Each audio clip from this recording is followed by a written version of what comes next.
প্রান্তিক পর্যায়ে নানা রকমের কর্মসূচি আছে, টিআর, খাবিকা ইত্যাদি, কাজের বিনিময়ে খাদ্য কর্মসূচি, এই সমস্তগুলোর জন্য বরাদ্দ প্রদান করা হয়েছে। সেটা যাতে যথাযথভাবে সম্পন্ন করতে পারে মাঠ পর্যায়ের কর্মকর্তাদের সেই ধরনের নির্দেশনা দেওয়া হয়েছে। মাঠ পর্যায়ের কর্মকর্তাদের অভিজ্ঞতাও শোনা হয়েছে, তাদের সমস্যাও শোনা হয়েছে, সেই সমস্ত সমস্যার সমাধানও দেওয়ার চেষ্টা করা হয়েছে। তারপরেও আমরা মনে করছি যে সমস্ত কাজগুলা ইতিপূর্বে হয়েছে সেই ধরনের কাজগুলা চাইতে যেন এবার ভিন্ন প্রেক্ষাপটে জনজীবনে যাতে স্থায়ীভাবে করতে পারে সেই ধরনের স্কিমগুলো তারা গ্রহণ করবেন, প্রকল্পগুলো নেবেন এবং নির্দিষ্ট সময়ে এই প্রকল্পগুলো সম্পাদন করবে।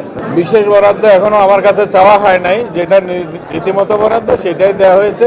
নতুন জায়গায় গিয়ে তারা বিগত 3 বছর ওই এলাকাতে কি কাজ হয়েছে তার একটা ফিরিস্তি দিতে হয়েছে। ওইটার আমরা একটা ডাটাবেস করছি মন্ত্রণালয়ে, যাতে এগুলি যেন ডুপ্লিকেট না হয় এবং দুইবার যেন না দেখাইতে পারে। তো সেই কারণে আমরা একটা অ্যাকাউন্টেবল রাখছি তাদেরকে। এবার যে বরাদ্দটা দেওয়া হয়েছে সেই বরাদ্দটা যেন যথাযথভাবে করতে পারে এর জন্য একটা দিক নির্দেশনা দেওয়া হয়েছে, যেগুলি অধিকতর জনসম্পৃক্ত, জনগণের কল্যাণে লাগবে সেই ধরনের কাজগুলো যেন তারা অগ্রগতি হিসেবে গ্রহণ করে। তার পরবর্তী পর্যায়ে যখন এটা সম্পন্ন হবে, এরপর যদি আমরা প্রয়োজন মনে করি, দেখি যে এই সমস্ত জায়গাতে অনেক কাজ বাকি রয়ে গেছে, সেগুলির জন্য তখন ওই প্রকল্প যখন প্রণীত হবে একটা জবাবদিহির ধারা আমরা রাখছি, সেই নিরিখেই আমরা ওগুলি মূল্যায়ন করব।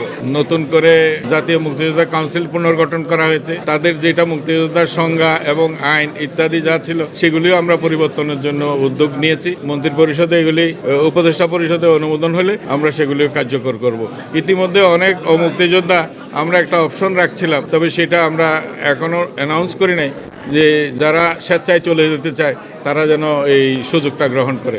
অনেকেই আমাদের কাছে চেয়েছে, মুক্তিযোদ্ধাদের কাছে ক্ষমা চেয়েছে, জাতির কাছে ক্ষমা চেয়েছে এখানে তালিকাভুক্ত হওয়ার জন্য, যে তালিকাভুক্ত হয়েছে সেই কারণে। তো সেই নিরিখে আমরা মনে করছি যে বেশ কিছু মামলা মোকদ্দমা আছে, প্রায় 2700-র উপরে মামলা আছে। মামলা নিয়েই মুক্তিযোদ্ধা হয়েছে, গেজেট হয়েছে ইত্যাদি হয়েছে। আমরা আমরা দেখছি যে মামলাগুলো আমরা আদালতের কাছে আমরা গিয়েছি। আদালত যদি এই মামলার ব্যাপারে যে যথাযথ যদি রায় দেয়, আমরা মনে করছি সেই অসঙ্গত আছে অনেক বিষয়, এইগুলি যদি আমরা রায় পাই তাহলে আমরা তাদেরকে শাস্তিমূলক ব্যবস্থায় নেব।